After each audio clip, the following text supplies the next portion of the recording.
Whoa, what's going on, everyone? Hopefully everyone's doing well out there. In today's live video, we're gonna talk about how you can double your money with bookselling. It's gonna be a live Q&A. Victor's gonna join us a little bit later. So if you're not sure who Victor is, I'm sure a lot of you are, but Victor Gallegos, my business partner with BookMine, but we film, some podcast interviews with each other, like actually multiple. He's the one that helped me get into seasonal book flips and so forth. So he's gonna be joining us here pretty soon. But yeah, as people start coming in, just say, what's up? Where are you coming from? Say hi. And we'll, if you're somebody who's watching this in the future, then definitely make sure you maybe skip a little bit ahead. But we got Nathan in the house. What's going on, Nathan? Hopefully things are going well with you, man. Thanks for being here. Got 8 people here already. This is awesome. So Nathan's in the house. Again, Victor and I were going to talk about this upcoming textbook season. So if you remember, January and August are generally the prime times to be selling books, and January is right around the corner. I mean, we're basically almost in mid-November already. So we're going to talk about some strategies for picking up some college textbooks. We're going to talk about some timelines and just try to help you all double your money in a very short period of time here. So we got Scott in the house. What's going on, Scott? He says, hey. Yo, what's up, Garrett? What's up? Coming from Southern Colorado. Awesome, man. Thanks for joining. We got 13 people in here. I don't know where's Victor at. Hey, Victor, you wanna come in? Whoa! What's up? We got Nathan. We've got the legend in the house. What's up? So, when is the biggest sell month or textbooks for us personally? I know what, right? Exactly. What? So let's see. Biggest sale month for textbooks. Definitely August for me. August is better for me. For you as well? It would be August, then January, then September. Yeah. I'm gonna move over. You can move, scoot a little bit. Yeah, scoot them. Good. Good. Make sure everything's good. So good afternoon. What's up, Manza? Hopefully you're doing well. Good afternoon, gentlemen. Yeah, so Victor and I were here. Adam says he's mind blown. Let's go. Yeah, we've been hanging out for the last couple of days. Yeah. And you're here for a week. We're here. I'm here for a week. Yeah. So it's been awesome. You don't even want to know what kind of secrets have been shared. Yeah, we've been talking about BookMine, strategizing about BookMine the entire time. So it's the meeting of the minds. We're having a mini Books and Beyond. Absolutely. Yeah. Yeah. So how far, how are you liking the weather here? The weather in San Diego is amazing. Yeah. Perfect weather. Have you seen a cloud yet? No. I don't think there's any clouds out there. It's like 72 degrees on repeat. Yeah. I know. It's pretty crazy. Yeah. So we've been hanging out. We played some pickleball already. Yeah, we played some pickleball. We've talked about BookMine. We talked about the conference that we had, and that our next conference is coming. Yeah, we got to get that ready. Yep. So Books and Beyond 2025 is October 10th through 12th. Yeah, 10th through 12th, Las Vegas, Nevada. First one went really well, honestly. It was amazing. We had Nathan there as well. I think Garrett said he's gonna try to make it next year, which is awesome. Hopefully Adam and Manza might be able to come as well. But it was a great time. We had over 100 people there. A lot of things we learned too. Yeah, so it was almost like strategizing how we could do things better, what went well. Right. And who would like to speak next year. Right? Yeah, so exactly. Stuff like that. Yep. And I think we're really getting it going, because like you plan out an event a year before to make sure it's successful. It's gonna be successful. And it was a lot of work. And this one's gonna be a lot of work too. Yeah. But it'll be worth it. It will. Anyways, all we just want to do is say hi, because I mean, we had to shoot a video if we're both here. Right. So today what we wanted to do is talk about this upcoming January textbook season, because right now, Victor, is November 10th. Right. Right. So, I mean, it's going to be not very much time before textbooks specifically start popping up. So we wanted to give you guys some pointers and some tips about how you could double your money from now until then. And then this is a Q&A as well. So if you have any questions, feel free to put them in the chat. Literally, most people who are starting with books start right now, because it's a great opportunity. Right. This November, December, then January textbook season happens. Right. It's such a great opportunity. It's such a short time frame here, and you can really dig deep into college textbooks and then sell them in January. It's a really great time to be just to really get going with books. Absolutely. Garrett says that he's going to be there in 2025, which is awesome. Okay, so let's give some time frames. I have the 2024 calendar up. Yep. We have textbook season coming up in January. Let's first talk about when the best buying time is. So I don't know about you, Victor, but I've been buying textbooks like literally since October. October, yeah. It just keeps on getting better and better. Right. Every like say the prime time is about right now. Right. Literally, the next like 3 to 4 weeks are by far the best time to be buying college textbooks. Yep. And I really say my cutoff is the 15th of December, right? And that's only because I want to make sure they get in processed and then sent back into Amazon in time. So really, that's it. Like I'm trying to get all my books sent in or purchased by the 15th so that they'll get sent in by January. Yep. So today is the 10th. The 15th of December is basically a little over a month. Yeah, a little bit over a month. So you've got many weeks still to buy books. But the thing is, you actually have to take action in that time, right? So basically, all we're trying to say is this is the time to start buying books, right? Or this is the time to be buying books if you're not already buying books. And almost like go deeper. Like we tell people to try to buy 10 books a day. Right. At certain periods here, say like the 18th and on, it should be much easier to buy 20, 30 books a day. Right. In December, I'm usually buying like 50, 60 books a day. Absolutely.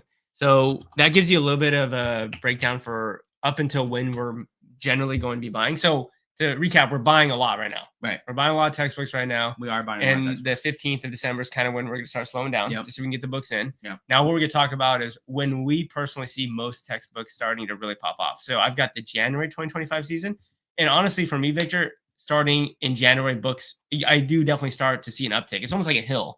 Like you see a the hill, beginning of a hill. Like this, right? Yeah. And so this is obviously the prime time, like in that middle time. And we'll talk about, when that is. But this is when books start to sell. Just start up they're going upwards. And then when are you starting to see most of your books really start to pop off? Yeah. So that 6th is a really great first day for me. Is like wow, that we're in the season starting on the 6th. Right. The 13th is also really great, and the 20th. So I'd say like first place is the 13th, with the 6th and the 20th being like second place. Yeah. So it's kind of like this, right? Where this is going to be like the 13th. 13th. Yep. And then this would be the 20th kind of right there. Right. And then this would be the 6th. Right. Right. So not the best at drawing with this. But anyways, you get the point, right? Mm-hmm. And the good thing is if you put in the work and you were buying books now up until December 15th, I mean, you're going to do pretty well in this year. Now, again, there's a really good question a little bit before this. They said, like, when's your best textbook season? For me, it's definitely August. Yeah. I think last year I did over 50, or this year I did over 50,000, and I think in January I did like 35, 40,000. Yeah, I think that also answer the question. What's the difference between August and January? Yeah. Besides that, mostly AP and high school books don't really play much in the January season. Right. Another thing is that January comes in strong and hard, but very quick. It's like a 3 to 4 week period, and then that's it. That's the whole January season. Yeah. August can also start in like the middle of July to like the middle of September. So it's a longer period in August. Nathan says, when it comes to new editions for AP books, do high school books rule apply or college? So let's say you have the new AP edition for a psychology book. Mm-hmm. Does a new AP edition for a high school book worry you in the same way that a new edition for a college book does? No, it doesn't. So like if it's like the 6th edition and it's now moving to the 7th edition, I will continue to buy the 6th edition and the 7th edition, considering I'm thinking that both will actually get close to their peaks that they were at the year before. Yeah. Very good.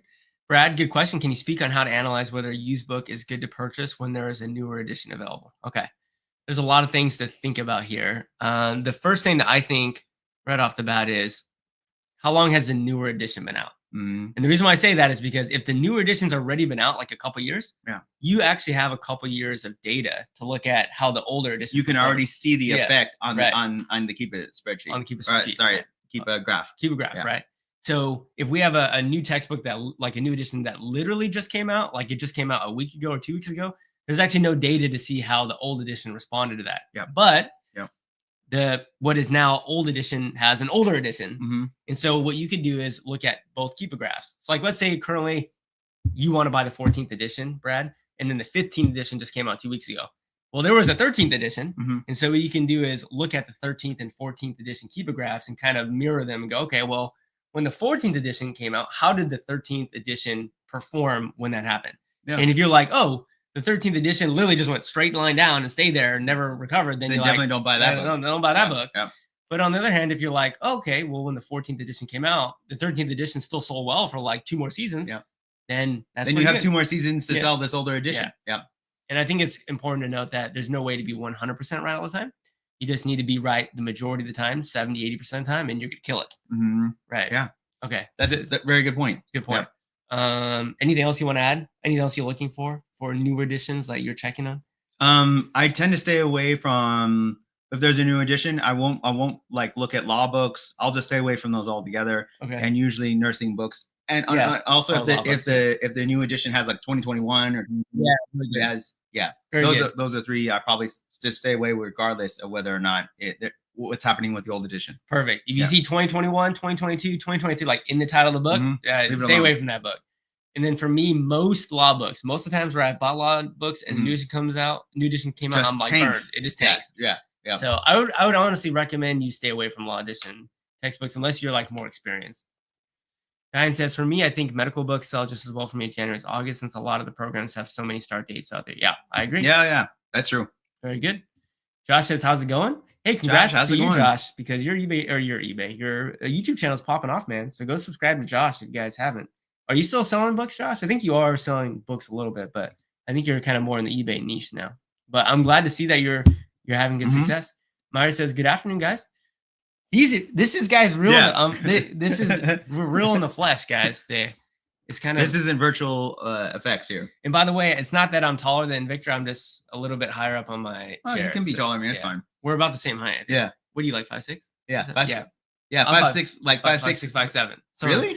Somewhere. That's I'm 5'6" and a half. 5'6" and a half. Okay. We're about the same height. We'll like see our height when we stand up here in a while. Same size and height, but he's larger in sales. Yeah, there you go. He's up until last year. This year, I think you got me. Maybe, but we've been working hard on Book Mine. So we've been taking a lot of our time, which we would use to buy books, to work on Book Mine. Josh says he niched down to just books and music, 25% Amazon, 75% eBay.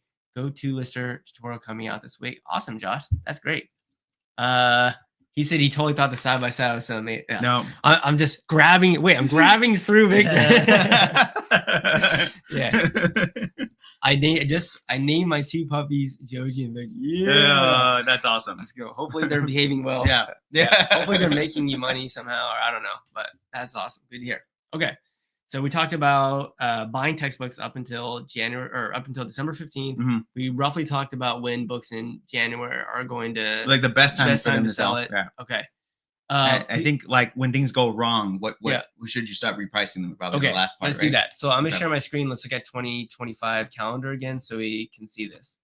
So let's say you buy some textbooks, and let's say, Victor, we passed the hump. So we just said that the hump is going to be basically, that's going to be the beginning part. This is like the peak. This is where it's starting to go downhill. Let's say we're sitting right around this week now, and your book hasn't sold. What are you thinking? So I'm spending the week. So after the 20th, that's the last best day. 21st is still pretty good and stuff like that. 22nd. So what I'm going to do from the 22nd to the 24th, start repricing all the books that haven't sold. Right. For the last day at all that I would consider selling books is the 27th. So I would try to reprice all my books to have them sold by the 27th, because the 27th is like the last really good time to have them done. So I would say reprice them and have them sold by then. Good. Another thing to remember is, and not all textbooks are the same. Like, generally, I mean, you can have textbooks that only sell in January. You can have textbooks that only sell in August. You can have textbooks that have a January, May, and August textbook season. That's a good point. So let's say you don't sell it in January. I mean, I personally wouldn't recommend just disposing of the book, because or highly like fire selling them. You don't necessarily have to do that. Like, say for instance, just for some reason, Rent You has like 200 copies and has brought this book down. Right. You can hold on to the book and look for the next season, right? So sometimes the next season might be in May, like you said, or sometime August. Yeah. And obviously you look at the keepograph for each book, because it might be very evident on some keepographs where it's like, oh, this particular book only has a January season. In that case, if the book doesn't sell in January, well, you have 2 options. You wait until the next season, or you just kind of cut your losses and take a loss on the book. So I'll tell you that we take very, very few losses, but a lot of that comes down to doing a lot of your due diligence when you're buying textbooks. Right? You just know I need to be like 90% confident that this book is going to sell as planned.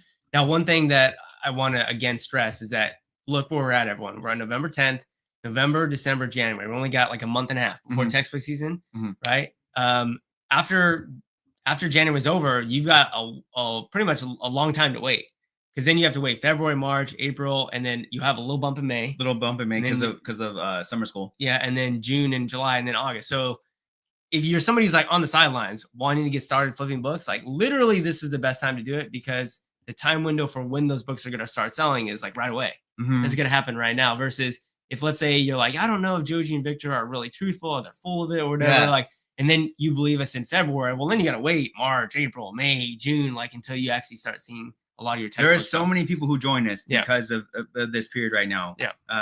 We've called it in the past like the golden season, like the golden time. It's a golden time to be sourcing right now. Right.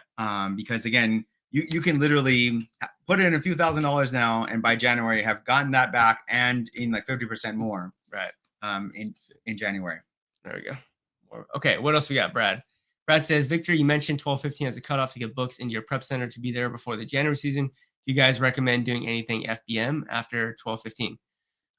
So I would say generally you should try to be FBA, because you're going to get a prime bump. You'll definitely are more likely to be able to win the buy box over an FBM seller. But certainly if you have some textbooks that you bought, let's say you shipped them to your house and you don't have time to get them in, well, it's still a great time to be selling books. And oftentimes the lowest use price is really spiking and going high. So I wouldn't say, I wouldn't say to hold off on it and wait till the next season. I would just, FBM it if you're in a time crunch. But I think your goal should be FBA. Yeah. Because time is money, right? Yeah. And you're going to have to then prep that book and send it out to your customer, which takes time, which you could be sourcing for the next season up. So I tend not to I don't do any FBM because of that. Right. But yeah, if you do FBM, I would say you have a little bit longer, right? Because the books are actually going to come to you and you just list them and have them ready to go. Yeah. But still the back end of having much more work to do, I wouldn't do it. Yeah. You also need a lot of storage. Yeah. If you get FBM a lot of books, like if you're actually going to FBM a lot of books, you're needing multiple bookshelves. You're needing a room, 2 rooms, a garage. It's a lot. I think we take for granted how much space 2,000 books takes up. Like it would take up it would take up much of this whole room, like just books stacked to the ceiling. Yeah. Right. It's a lot of books. Right. So it's almost like a fire hazard. It is a fire hazard. It absolutely would be. Okay. A good question here from Josh. What's the best week to sell Christmas books? I've always assumed Thanksgiving. I'll tell you what, like since you've been here, I've sold at least like 7 or 8 Christmas books, and it's just early November. I'll answer first, and then you're the expert on this, so you can answer second. But for me personally, I generally am selling them like the first week to like the middle of December. For me is like when most of those books really start popping off. But I don't know about you. Well, the difference between they start and when the best time is, they're 2 different times. So starting like even right around Thanksgiving is probably the best time, or is the starting best time to sell Christmas books. But no, I don't sell them. I sell them the best like the 16, 17, 18, because a lot of people are trying to use Prime to get that book within 1 or 2 days. So they're seeing a crunch time during that period, and they're willing to pay up to try to get that book to them in 2 days. And so I'm usually seeing it on the 16th that week. Even the 23rd, 24th, I'm still selling. And it does depend a lot on your pricing strategy, because some people are pricing for the moon, like they're pricing for the absolute peak. And in that case, you're going to be the one like on the 23rd, which is kind of a scary thing to do. Don't do that. But if you're kind of pricing more at the shoulders, so not the peak, but like more at the shoulders here, then you can certainly sell books much sooner. Even the 9th. Yeah, the 9th is also great. So those 2 weeks, I'd say the 23rd and 24th are like what if you shoot for the moon. Yeah, so maybe aiming for there. But I mean, I've been, like I said, since you've been here, which is a couple days. You've been here since Friday. Yeah, I've sold at least 6 or 7 since you've been here, which has been awesome. So Christmas books are awesome. Good question there. Let's see what else we got. I mean, we both love Christmas books. I saw a ton of Christmas books. They told me Christmas wasn't canceled this year. Yeah, it looks like it. It looks like it's not canceled. Selling Christmas books. Yeah. Good to see you. What's up, Daryl? Good to see you as well, man. Hey, Daryl, how's it going? Diane says she completely agrees. If you are, if you source face-to-face, like on Nextdoor app or Facebook Marketplace, this is the time that students are trying to get holiday money, and next semester's might too. It's honestly the best way to start building capital. Like if you don't have much money, is to just do local pickups and like go on Facebook Marketplace, go on Craigslist, go on OfferUp, and go find textbooks that you can pay 20, 30 cents on the dollar for. Yeah. And obviously you're going to need more time. You have to drive around and you have to meet people, and that's kind of annoying. But we started there. Yeah, it's not like if you're trying to raise capital, right? Yeah. Money is really tight for you. That's probably the best way to do it, right? Yeah. Because now you're trading your time for money. Yeah. But it's fine. You can go drive around, find some really great deals, and then build capital quickly that way, and then start doing it online. Yeah. And I think it's important for everyone to know, like, that's where we started. Yep. Like we had to build capital too. It's like Yep. think about yourself like a tree. Like no tree starts out fully grown like a mature, like 40-year-old oak tree. Oh yeah, neither one of us came from money. Yeah. So we had to like raise it from hustles seed. like that. Yeah. So this is like your seed money. Like this is where you're starting to build capital. This is where you turn it into a sapling, and then you keep growing larger and larger. And then once a few years have gone by and you've built up capital, then online arbitrage is great because then you buy your time back. And I think we both talked about this at Books and Beyond. Like as time has gone on and we've been able to accumulate more money, we've said that time and money are essentially the same thing, right? So it's like in many ways we value time more than we value money now. Yeah, like look at this. I just like showed up to California, right? I don't have a job. I just like, hey, Joji, let's start talking about college books and let's get together and make this happen. So yeah, I'm here. And I remember my neighbors being like, man, I wish I could do that. I wish I could just take off in the middle of the week and come here. Yeah. It's pretty crazy. Yeah. Amanda says, flipping with Amanda. Shout out to Amanda. She was also, hey Amanda, how are you doing? I should say also Diane. Diane and Amanda were both speakers at Books and Beyond. And Amanda has a YouTube channel, Flipping with Amanda. So go follow Amanda. Right now, we're only sourcing from Bookmine. Is that enough, or should I also be doing Keyword Product Finder? There's so many books on Bookmine that are college specific that you'll kill it if you just use Bookmine. It's almost like the question of would you rather do FBM or FBA? Yeah. It's so much easier with FBA, and so with Bookmine, it literally just click on college and just search down the college books. There's probably right around 400 of those. Go and try to buy as many of those as possible, and you should every day have enough books to have 30 to 50 books. Yeah. But if you're somebody who's not a Bookmine member, certainly keep a product finder is the way that you would need to go find books. And one of the things that we didn't mention that I think is important is if you've been doing this for more than one season, you have successfully sold textbooks. Go back and look at those textbooks that you sold in the past, because oftentimes you can sell them again and again and again in future textbook seasons. So don't forget all the positive things and all the successful actions you took before. All Victor and I have figured out is that if you want to be successful in life or in bookselling, you just repeat successful actions over and over again. So, hey, I bought this college textbook, 3 of them for 20 and they all sold for 60. Well, then go buy the same ones again. Yep. That was successful. Do it again. So make sure you're checking what you sold the previous. Oh, exactly. That's exactly that's the difference between a brand new bookseller and us is that we have way more data than you guys do because we've sold for so many years. We know what books are working. We know what books sell and when they sell. And you guys don't have that yet, or a lot of you guys don't, but just keep building your list, keep building every book you have been successful in, buy it again. Right. And the thing is, every season you'll just get bigger and stronger and stronger, and things will continue to snowball. Diane says, and have capital in hand, I pay out $200 to $250 a student most of the time. So Diane's basically doing basically buying out a student's entire, caseload, right? The workload of textbooks that they had. And the whole semester worth of books. And from them. I think she said she's also focusing a lot on medical books. So yeah, a lot of the students pay many hundreds, if not a few $1,000s on the textbooks. And yeah, if you can pay 20, 30 cents on the dollar, like if you can get under 30 cents on the dollar, meaning like buy a $100 book for $30, you're golden.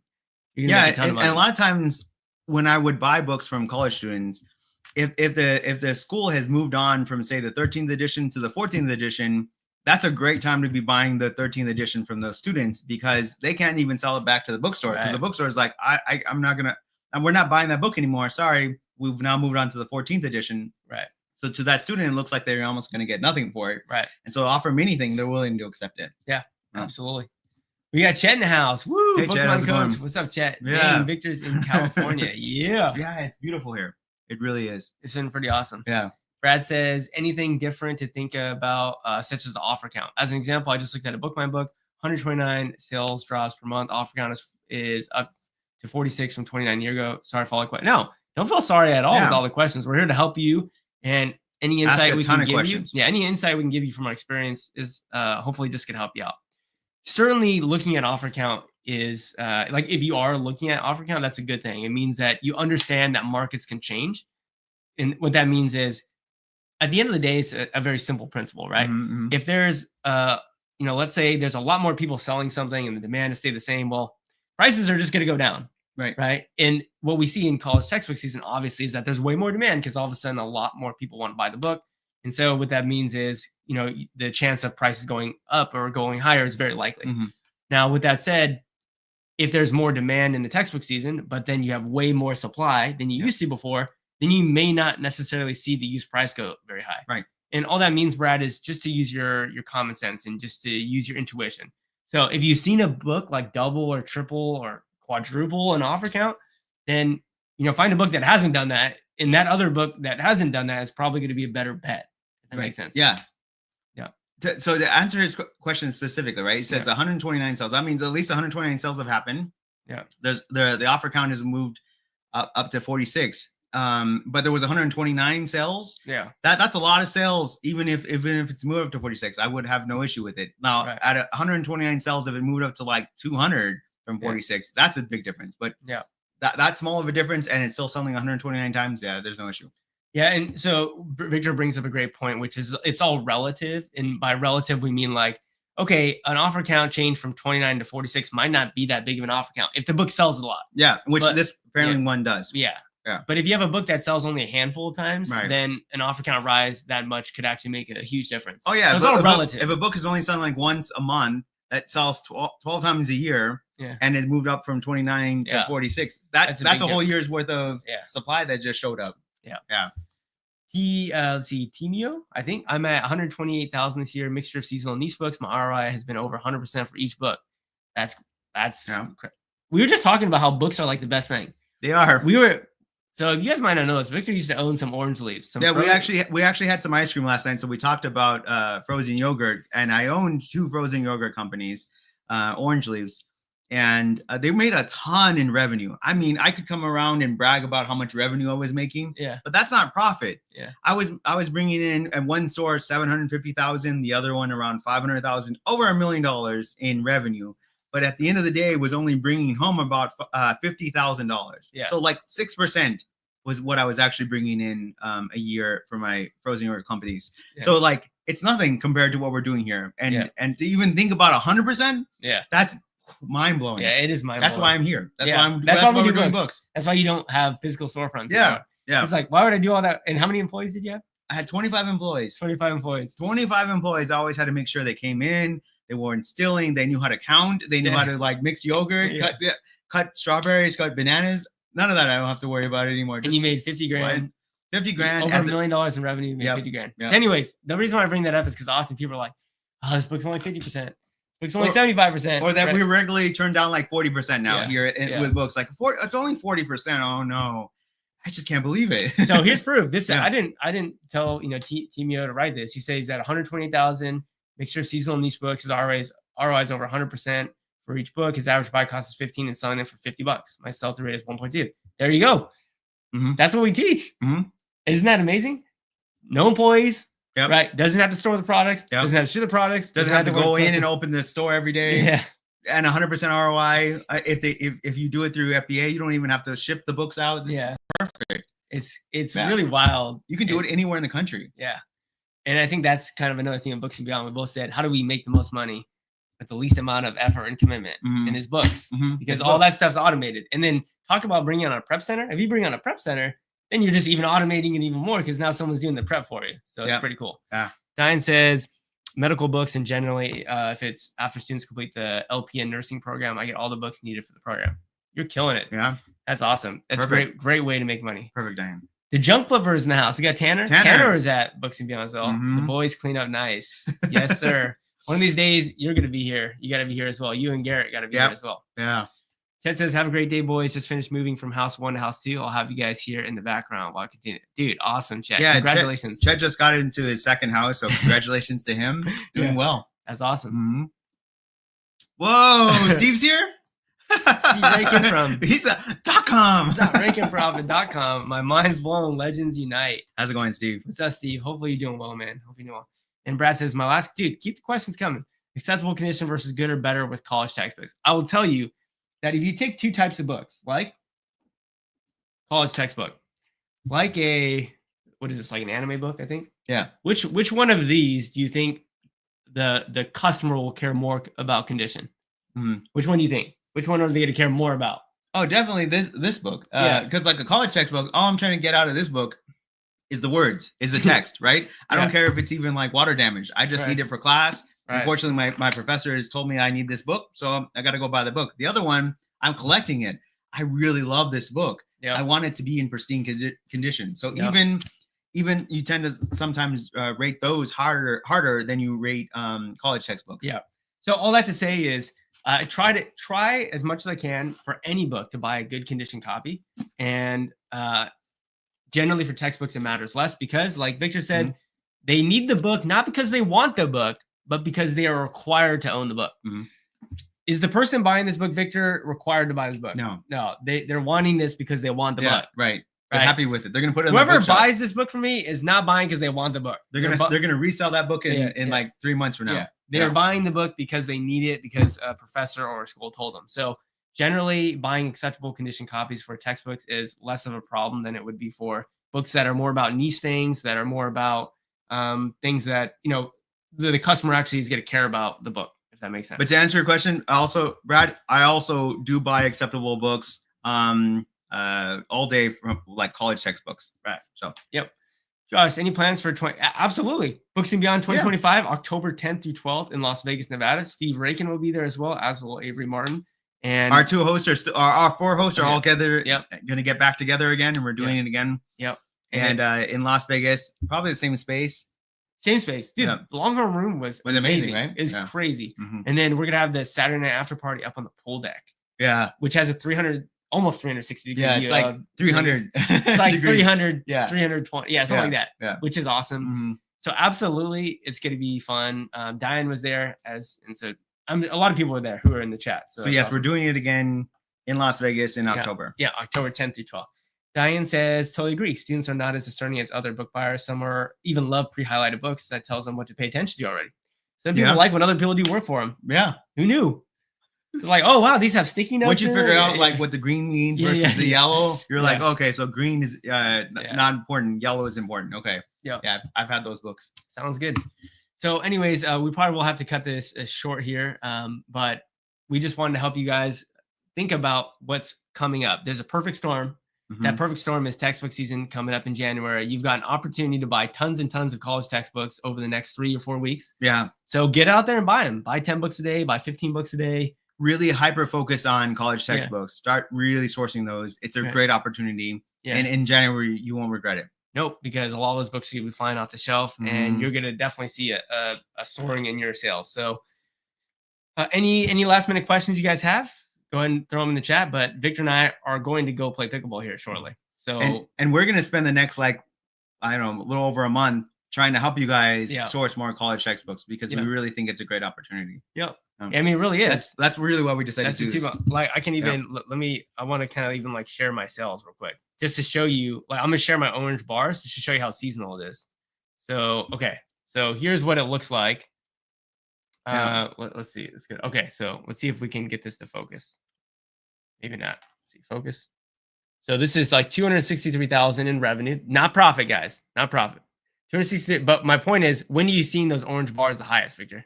August and January, right? Mm-hmm. And so that huge orange bar in the beginning, January, that's coming up, right? And there's an opportunity for you to really capitalize on it. So hopefully, you all really take our advice and you start. Actually, sorry, I read the next question. No, go for it. All right, who's better at pickleball? Nathan asked.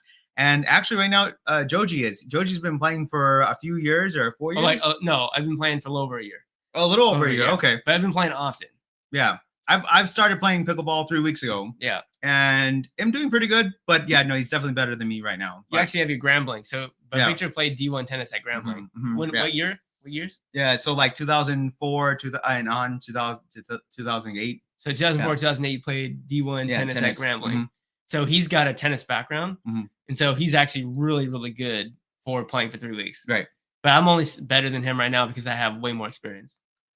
I know it's a lot of fun. With pickleball specifically, but definitely he's gonna. Our next YouTube video. This is our YouTube video. Yeah.